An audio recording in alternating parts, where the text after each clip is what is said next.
For the 2024 season, the Detroit Lions have gotten pretty used to having a target on their back, but sometimes when a rival decides to open their mouth, you just can't help but respond. And that's what we're going to be doing today, folks. So stay tuned. What are we? What makes us what we are? And what we're going to be? It's grit. It's what we started with last year, guys. Doesn't matter if you have one ass cheek and three toes. I will beat your ass. Can definitely compete with the big dogs. 10-5 end zone touchdown Detroit Lion. You guys are unbelievable, man. I'm telling you. We are driven by Detroit. Hello, Detroit Lions fans, and welcome on back to yet another episode of MCM Motor City Mania. I'm your host, David T. Pike, and as always, we're diving on in.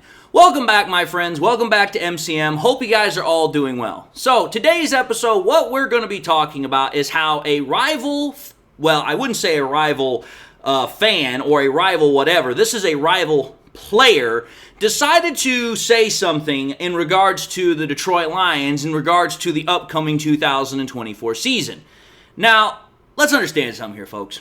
Again, I try my best when I make these episodes, especially when we're talking about rivals, to keep everything in the proper perspective. Because, understand something. When you're talking about a rival fan base, you're talking about a rival team, obviously emotions are going to be high because they're your rival. And obviously football is a very emotional sport because we are very protective of our teams. But I'm going to tell you this right now. This offseason, when it comes to our NFC North rivals, I will tell you this right now. Probably the two most ridiculous, absolutely delusional, absolutely just nonsensical fan bases have been the Packers and the Bears. Because those two fan bases, they just think that they are the greatest thing since sliced bread and ain't nobody gonna touch them. And it's like, dude, I don't know what world you're living in, but you guys haven't done anything yet. But yet that's the world that us Lions fans are constantly having to go into when we go on social media or when we hear about these different opinions about the Bears or the Packers, whatever. And it's just like, dude, an actual snap of football has not actually been, done this season, but yet we've got Packers and Bears fans that think they're going to, do something spectacular. And it's just like, dude, you guys haven't done anything yet. And you guys are already, trying to pronounce yourselves the NFC North champions or whatever. And the funny thing about it is that when you take a look at both of the teams that I'm talking about, the Packers and the Bears, it's like the Packers barely made it into the playoffs last year, and the Bears, well, the Bears be the Bears. They've been doing what they've been doing for the last, 5-6 years. But you have these Packers fans, and if you haven't figured out, we're going to be talking about the Packers.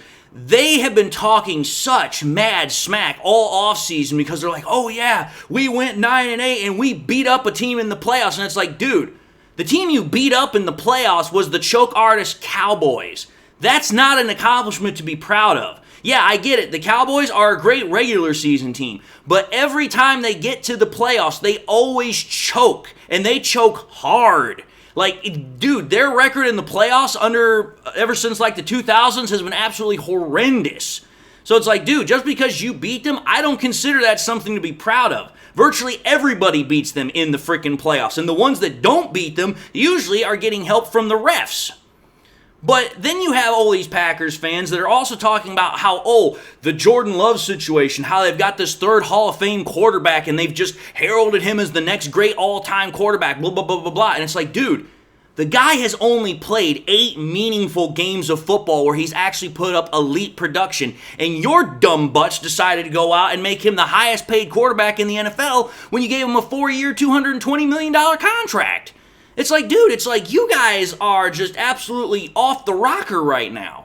You guys are just going all goo-goo gaga freaking Cocoa for Cocoa Puffs talking about all this stuff that happened last year, and it's like, dude, you guys are basing a lot of this stuff on, we expect even more the next year because of what happened over those last 8 games, and it's like, dude, that is a very small sample size to really be getting all excited about.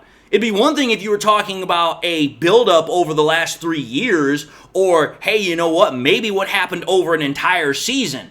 But you guys are talking about 8 freaking games. And like I said, most of these Packers fans, they're out there just claiming that, oh, they're going to usurp us in the freaking NFC North race and that, you know what, we're going to somehow no longer be the NFC North champions this year, even though last year we went 12-5 and they only went 9-8. And again, they're trying to base all this off of the fact that, oh, well, they got all these pieces this offseason. It's like, well, don't you know that we got pieces as well? And we actually had less pieces to replace, and the pieces that we did replace were significantly better than the ones we had last year. So it's like, I don't know how you're correlating that math, Packers fans, but then again, Packers fans aren't the brightest in the first place.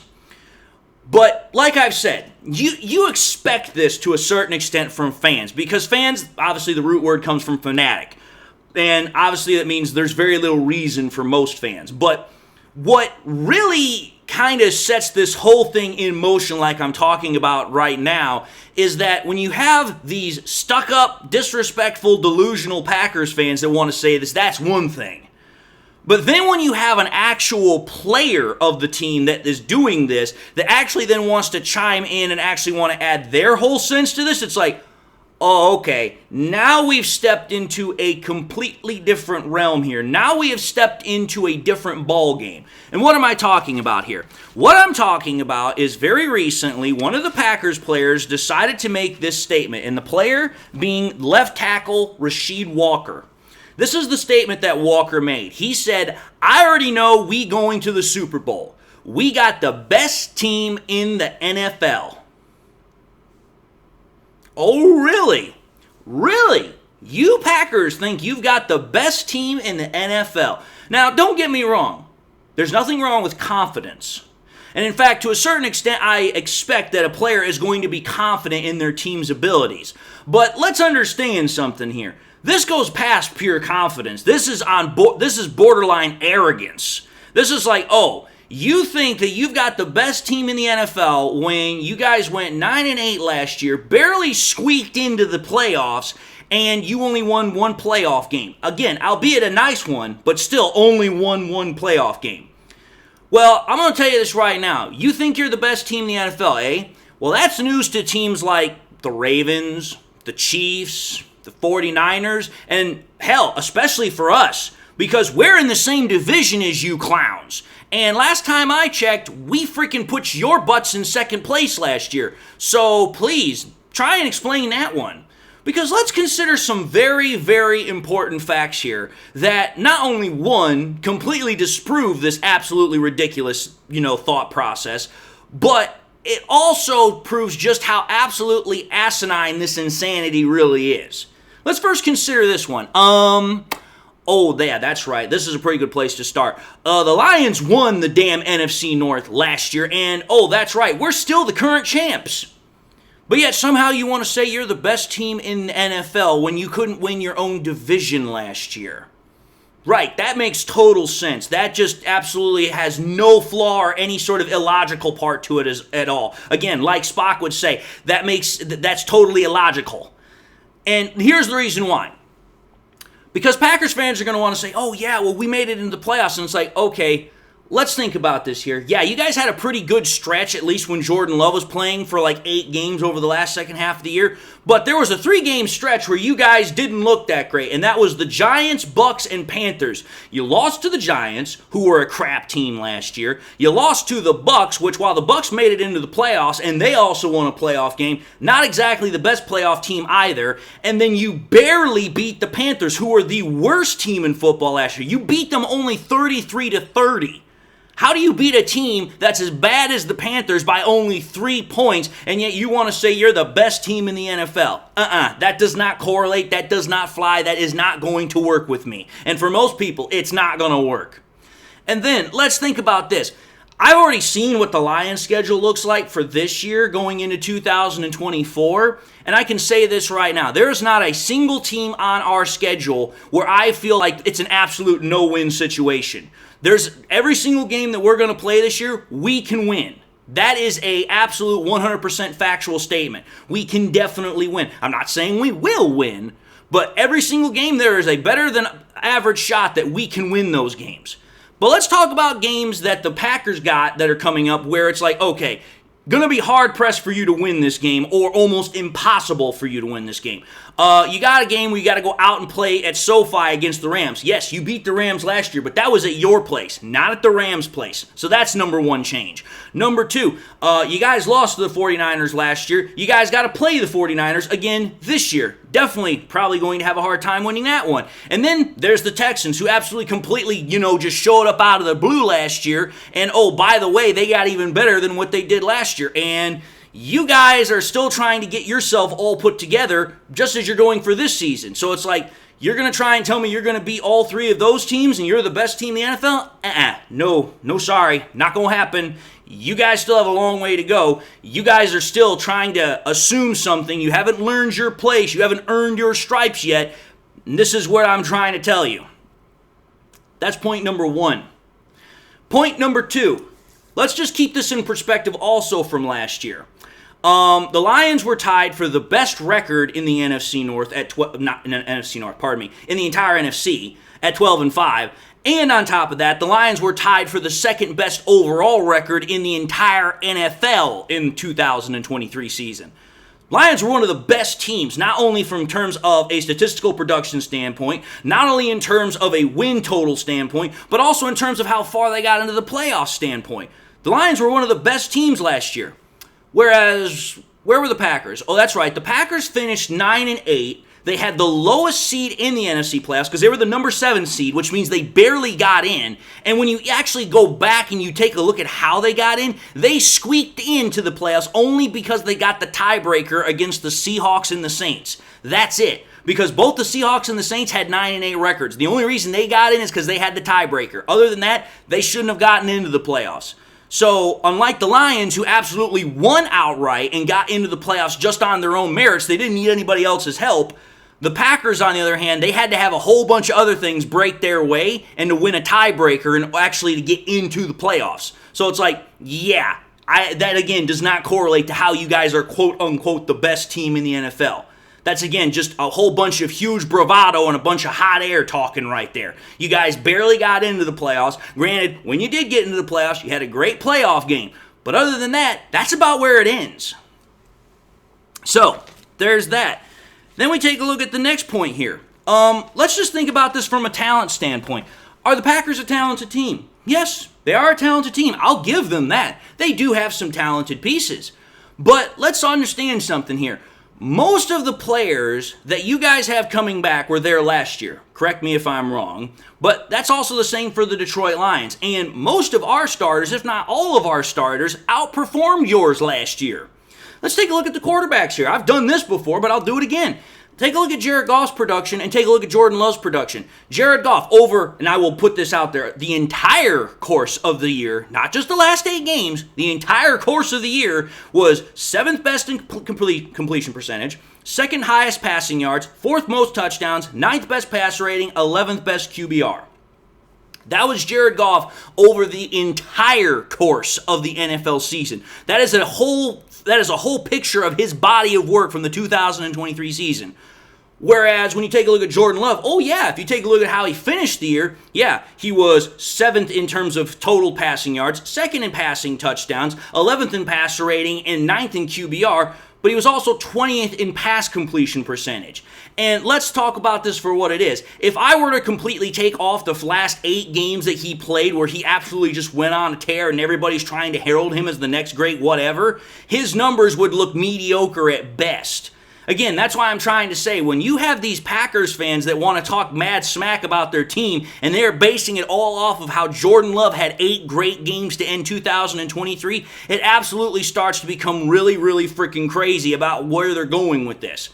But then let's continue down this little gravy train here. Let's take a look at the running back production last year. When you take a look at Monty and Gibbs last year, again, I'm just going to put their stats up side by side, and then I'm also going to put the net total at the bottom. But take a look at this. Montgomery, a tick over 1,000 yards last year. A little over 4.5 an average a rush with 13 rushing touchdowns.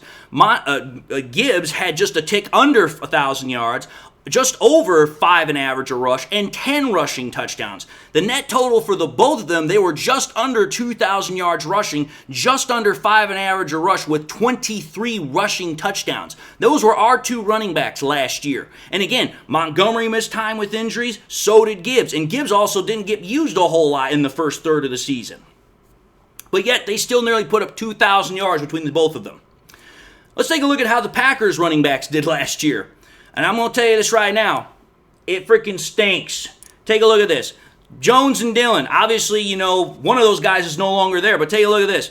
Jones, only 650 yards. 4.6 an average a rush. 2 rushing touchdowns. Dillon last year, just a tick over 600 yards. 3.4 an average a rush with 2 rushing touchdowns.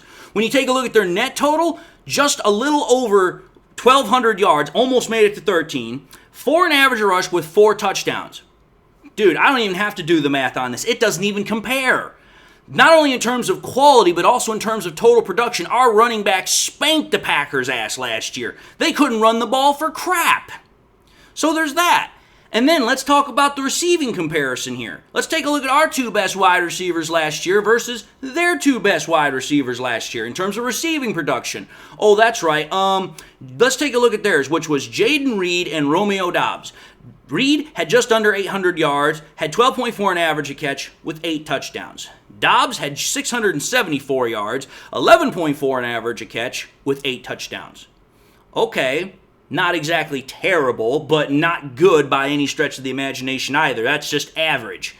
Whereas, let's take a look at the Lions. Oh, that's right, Amon-Ra St. Brown. 1,500 yards, 12.7 an average a catch with 10 touchdowns. Sam Laporta, 889 yards, 10.3 an average a catch with 10 touchdowns. So even Laporta as a tight end outdid both of them. But here's where it gets really funny. If I were to take both Reed and Dobbs' production combined, in terms of their total yards and also in terms of their receptions, that would just be about where freaking St. Brown had last year in terms of that. So St. Brown on his own pretty much did the total production in terms of catches and receiving yards that Reed and Dobbs did.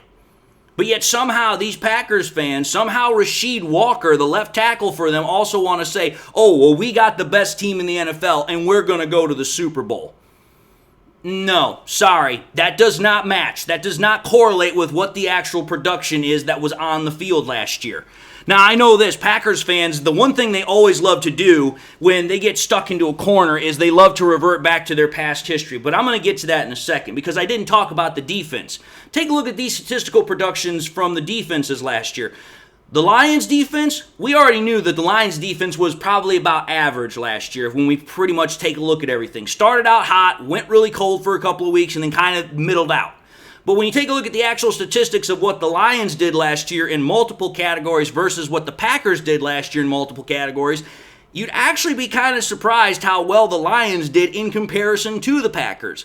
The Packers, realistically, out of all the categories that I used to try to give a pretty good picture of what both defenses did last year, they only outdid the Lions in literally like 2 or 3 categories. Whereas every other category, they either were equal or the Lions just sheer outright beat them. So even our defense last year, for the most part, was better than the Packers. So, okay, offensively, we outdid you. Defensively, for the most part, we outdid you. Okay. So, based off of production, based off of quality of production, based upon how many wins we had last year, how far we went into the playoffs last year, we all outdid you. But yeah, you Packers fans, Rasheed Walker want to say you guys have the best team in the NFL and you're going to go to the Super Bowl. Again, this is how I know Packers fans are going to do what they're going to do, because what do they always do when they get backed into a corner? They always revert back to their team history. They always say, oh, well, the Packers have done this, the Packers have done that. Okay, fine. Yeah, you have done that. But when did you do that? Oh, that's right. Freaking eons ago. I don't give a thunder about what happened in 2011. I don't give a thunder about what happened back in the 90s. I don't give a thunder what happened back in the 1960s. What happened last year?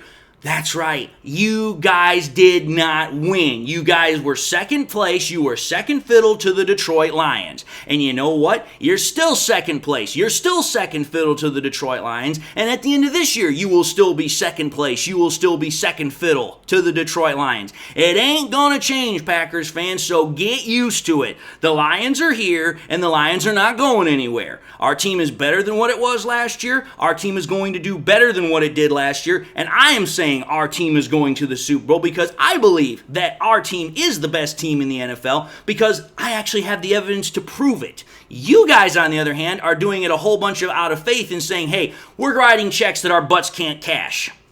Just saying.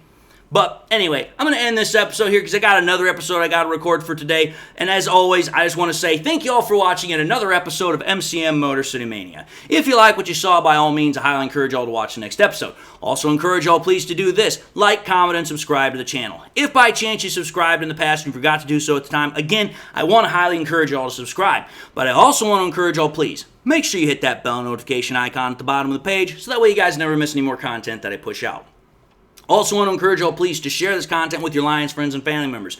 Share it here on YouTube, share it on Twitter, share it on Facebook, share it anywhere and everywhere you can with everybody and anybody that you can. The more we can share it, the greater the channel has a reach, the greater the channel spreads, which means the greater ability we have to get people in to watch the content. And with that being said to everybody, I hope y'all are having a great day. I hope y'all are doing well. I hope y'all got something in your life that makes you happy, makes you smile. Hope y'all enjoyed the content. God bless. And until the next time we meet, I'll see you all in the next episode.